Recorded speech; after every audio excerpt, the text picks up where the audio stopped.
In reviewing the pancreas, we're going to cover these objectives here: the head, body, and tail of the pancreas, the uncinate process, the ducts of Wirsung and Santorini, ampulla of Vater, the sphincter of Oddi, and the duodenal papilla.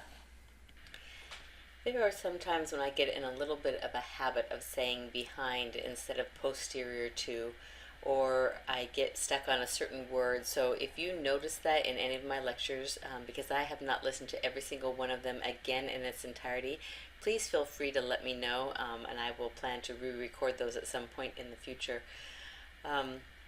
The pancreas is a retroperitoneal structure. It is one of those handful of retroperitoneal structures, and I do have a list of them in one of the lectures. Make sure that you are aware of those. It is about 12 centimeters long and 2 centimeters thick. It requires an oblique plane, either axial or coronal, to visualize almost the entire pancreas. It is very difficult to get the entire pancreas in one image, but it's normally easier to visualize the body and the tail, or the head and the body, but getting both the head and the tail in one image is difficult.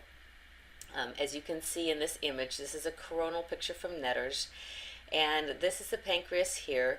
The tail sits up in the splenic hilum, and it is superior and posterior. If you look over here to the image on the left, you can see how this tail of the pancreas is both posterior, because this is the posterior side of the patient, and this is anterior, and it sits a little more superior. So we've gotten a little bit towards the middle or the end of the tail as we're starting to come into the head here.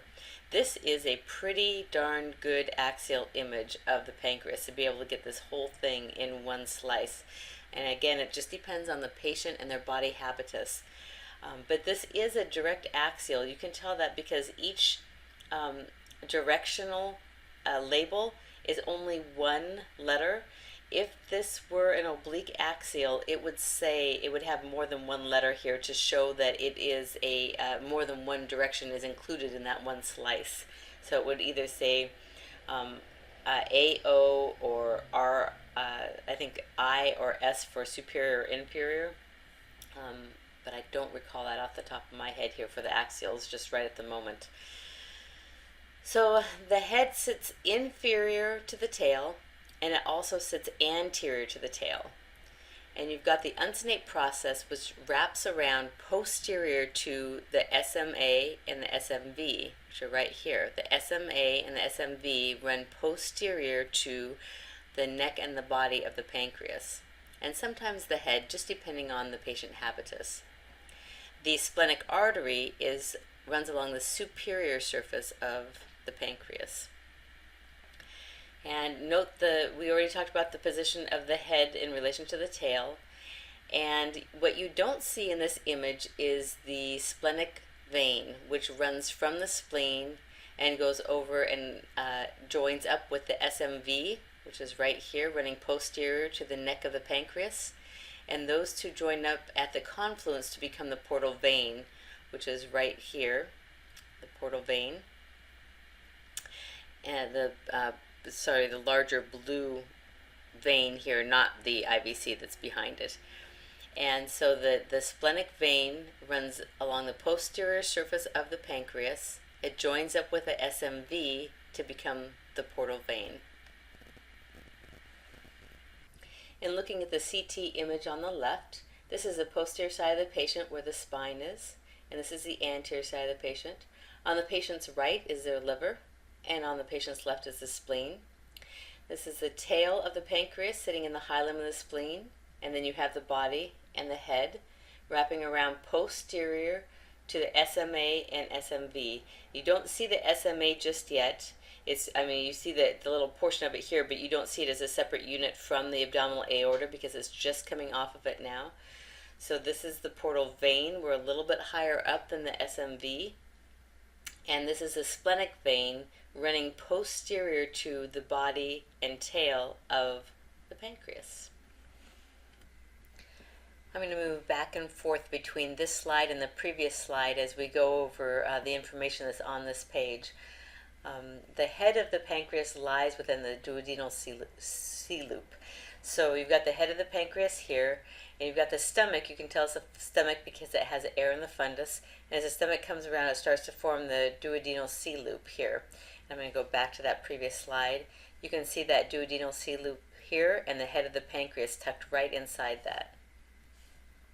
The neck is a constricted portion to the left of the head. So as you went past the head of the pancreas, you would see the neck just a little bit smaller than the head of the pancreas, a little bit more narrow here. And in the previous slide, you can see the neck is just a little bit more narrow here. You've got the thicker area where that's the head and then the neck, and then you go into the pancreas body itself. The SMV and the splenic vein join posterior to the neck of the pancreas to form the portal vein. So you've got the splenic vein coming along behind the pancreas here, and the superior mesenteric vein, and they're going to join up to create the portal vein. So you've got that here. Portal vein, splenic vein.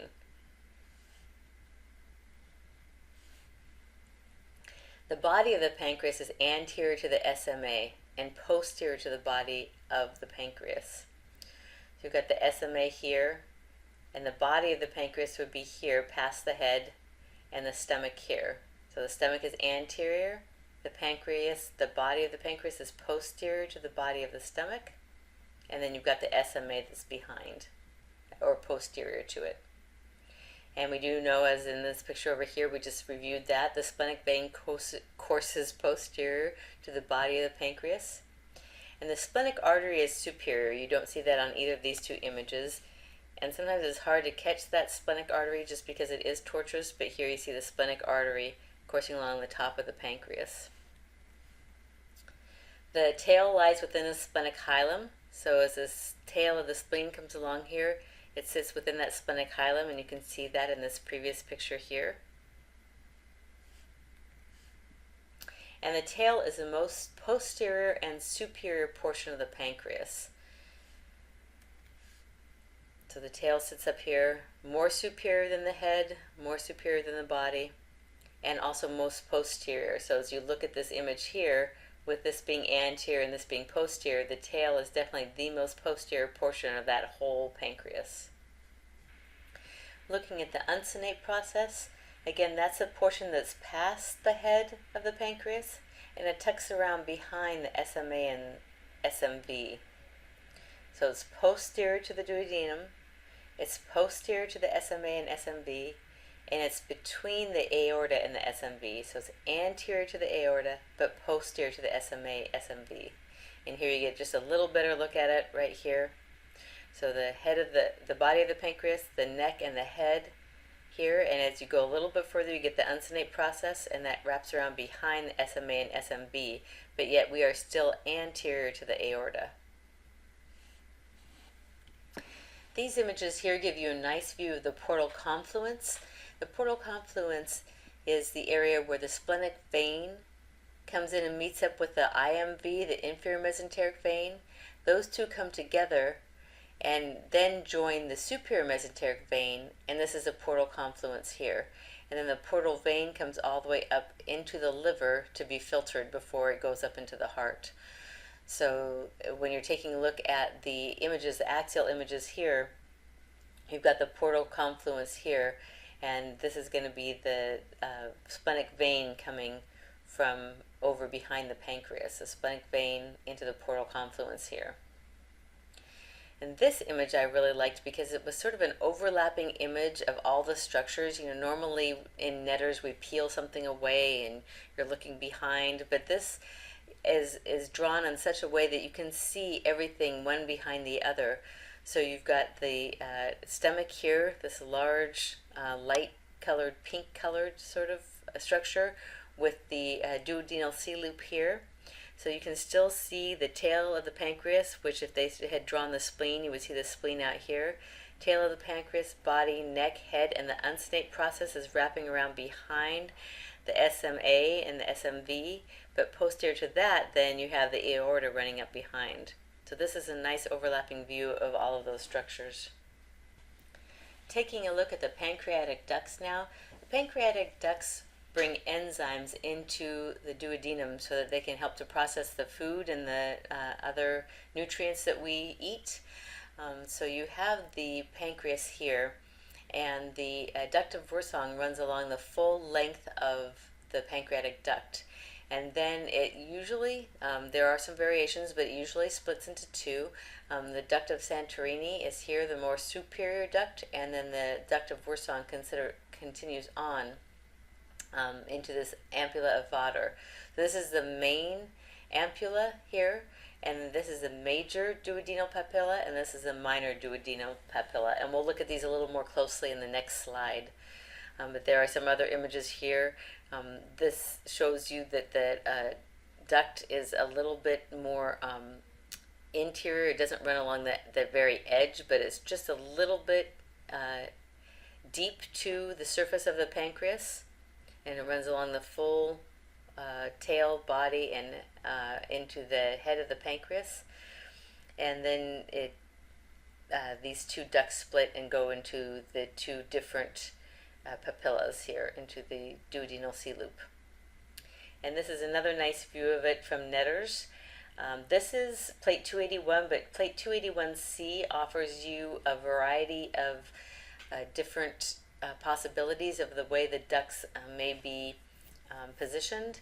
And in looking at them, you can see that if there were any issues along any of the ducts, or even in the common bile duct as it came down, and there was a blockage of any sort, that there's so many different little ducts and places for the fluids to back up, that it can cause all sorts of havoc there in the pancreas or up along into the common bile duct. So the common bile duct is bringing bile down from the gallbladder to help process the foods that we eat, and enzymes are coming from the pancreas, and these two empty out into the duodenal C loop. The sphincter of Oddi is the muscle of the duodenum entrance for the pancreatic ducts, and the duodenal papilla is the pouching within the duodenum. And once again, we'll take a look at those a little bit more closely. The sphincter is actually the muscle that helps contract that ampulla as it opens and closes, and allows the enzymes and bile to enter into the duodenum. And here are some better views of both of those. So you have the gallbladder here and the cystic duct, and you've got the hepatic ducts coming down from the liver, and those join to form the common bile duct, and that joins up with the pancreatic duct, or the duct of Wirsong, and goes into the ampulla of Vater. And then the major duodenal papilla here comes in from the ampulla of Vater, and then you have the second, and you don't see that one here, but you see the second, or the minor duodenal papilla, where the duct of Santorini comes in. And this is just a better view of the ampulla of Vater, and then the sphincter here, the muscles that go around and help to open and close and contract those ducts and ampullas as the fluids go into the duodenum. So I just want to review a few images here so you can start to understand the axial anatomy as we go through these images and take a look at it in the axial plane, and then there'll be an image review at the end. So we have here the spine. This is the posterior side of the patient. This is anterior. This is right and left. The spine is here. You have the aorta here, the crus of the diaphragm, and the IVC. And we're going to, this is the body of the stomach. There's a little bit of oral contrast in there. And we're going to start to page down here a little bit. And we're getting into the kidney here. And you're seeing this tortuous vein running through here, and just a little bit of something fluffy. And this is going to be the splenic artery as it runs along the top of the pancreas. So we'll go down a little bit further. Oops, sorry. Look down a little bit further. And again, this is the body of the pancreas as it comes through. The tail was out here in the spleen and the body. And we're going to come around to the head.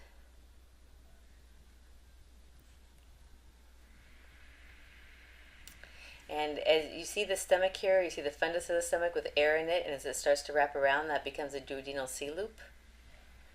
And the head of the pancreas is tucked right in there in the duodenal C loop. and you've got the splenic vein coming across, and that's going to start to form the portal vein.